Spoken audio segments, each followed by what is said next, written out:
একবার এক দৌড় প্রতিযোগিতার আয়োজন করা হয়েছিল।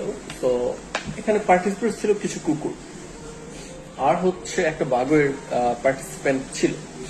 তো যাই হোক, অ্যাজ ইউজুয়াল যখন হুইসেল বাজানো হয় মানে দৌড় দেওয়ার জন্য, তো বাঘটা দৌড় দিল না, বাকি কুকুরগুলো সব দৌড় দিল।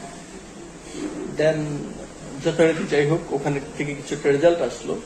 তখন সাংবাদিকরা বাঘকে জিজ্ঞাসা করছে, ভাই তুমি তো দৌড় দিলে, খুব সহজেই উইন হইতা, তারপর তুমি কেন দৌড় দিলা না? তখন বাঘ বলল যে আমার লেভেল এদের সাথে যায় না, তো আমি এখন এদের সাথে যদি প্রতিযোগিতা করি, এইটা আমি আমাকে ছোট করার মতো হয়ে যাবে। তো ব্যাপারটা হচ্ছে আমরা অনেকেই শুধুমাত্র একটা ফিচার উপর বেস করে জাজ করতে চাই। সাপোজ আমি যদি চিন্তা করি, একজন এমবিবিএস ডক্টর আর একজন কম্পাউন্ডার, মানে যে ফার্মেসিতে ওষুধ দিয়ে থাকে, তো মাঝে মাঝে হচ্ছে জ্বর হলে ওর কাছে গেলে ও বলে যে ঠিক আছে নাফা খান চলে যাবে, আসলে চলেও যায়, এটা সত্যি। কিন্তু তাই বলে সেই কম্পাউন্ডার কি কখনোই ডক্টরের লেভেলে যেতে পারে বা তার সাথে কম্পেয়ার করার উচিত? আর যদি চিন্তা করি, সাপোজ একজন অটো, এখন বর্তমানে যেটা বাংলাদেশে মহামারী আকার ধারণ করছে, এই অটো ড্রাইভার কিন্তু দিনে মিনিমাম 1500 থেকে 2000 টাকা ইনকাম করে। তার খরচ টরচ বাদ দিয়ে যদি আমি চিন্তা করি, অ্যাটলিস্ট 1000 টাকা সে তার থাকে, তার মানে মান্থলি সে 30,000 টাকা কামাই করে, ভেরি নর্মাল। সেই জায়গায় যদি আমরা একজন টিচারকে চিন্তা করি, ওনার ইনকাম রাউন্ড অ্যাবাউট 20,000 টাকা, একজন সহকারী শিক্ষক। তো একজন সহকারী শিক্ষক হওয়ার জন্য অনার্স মাস্টার্স করতে হয়, ভালো ভার্সিটি থেকে লেখাপড়া করতে হয়, কিছু কিছু ক্ষেত্রে নিবন্ধনও দিতে হয়, মানে নিবন্ধনে পাশ করতে হয়, আরো অনেক ফিচার আছে যেগুলো ফুলফিল করার পরেই সে টিচার হইতে পারে।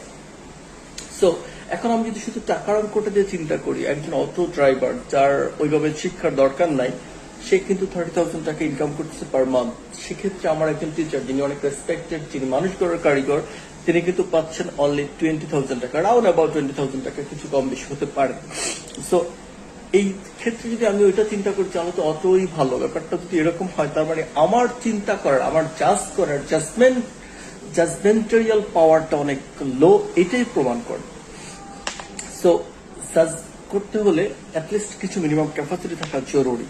আমরা অনেক জায়গায় এরকম মিসম্যাচ করে ফেলি যে এটার সাথে এটা, কিছু কিছু জায়গায় কম্পেয়ার করার সুযোগ আছে কিনা এটা আমাদেরকে প্রপারলি বুঝতে হবে, যে এটার সাথে এটা যায় কিনা, এর সাথে কম্পেয়ার করা যায় কিনা। একজন কম্পাউন্ডার কখনোই ডক্টর হইতে পারে না। একজন অনেক সময় দেখা গেল যে একটা গাড়ির যে মেকার, এর অনেক ভালো গাড়ি ঠিক করতে পারে, করতে করতে 5 বছর 10 বছর 15 বছর 20 বছর সে আসলে ভালো পারে, ওকে, সে ভালো টাকা ইনকামও করতেছে।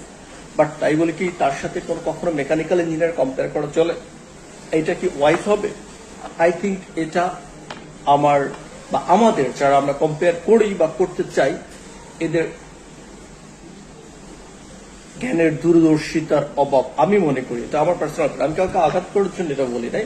আমি প্রায় জায়গায় এরকম কিছু কিছু কম্পেয়ার দেখি যেটা আসলে কোনোভাবেই সমুচিত না, উচিত না। এই কম্পেয়ার গুলো হওয়াই উচিত না। এই কম্পেয়ার গুলো হওয়া মানে হচ্ছে উনি আসলে এই ব্যাপারটার ডেপথ বুঝতেছেন না। উনি হয়তো শুধু বাহ্যিক কিছু একটা ফিচারের উপর বেস করে কম্পেয়ার করতেছেন। ভাই, কম্পেয়ার করতে হলে প্রপার ডেপথ বুঝতে হবে যে কি, কার সাথে আমি কিভাবে কেন কম্পেয়ার করতেছি। আর সবচেয়ে ভালো হচ্ছে কম্পেয়ার না করে উত্তম। প্রত্যেকের প্রফেশনই সম্মানজনক, যদি সেটা হালাল হয় সেটাকে আমরা রেসপেক্ট করতে চাই, but please don't make any foul comparison. Thank you.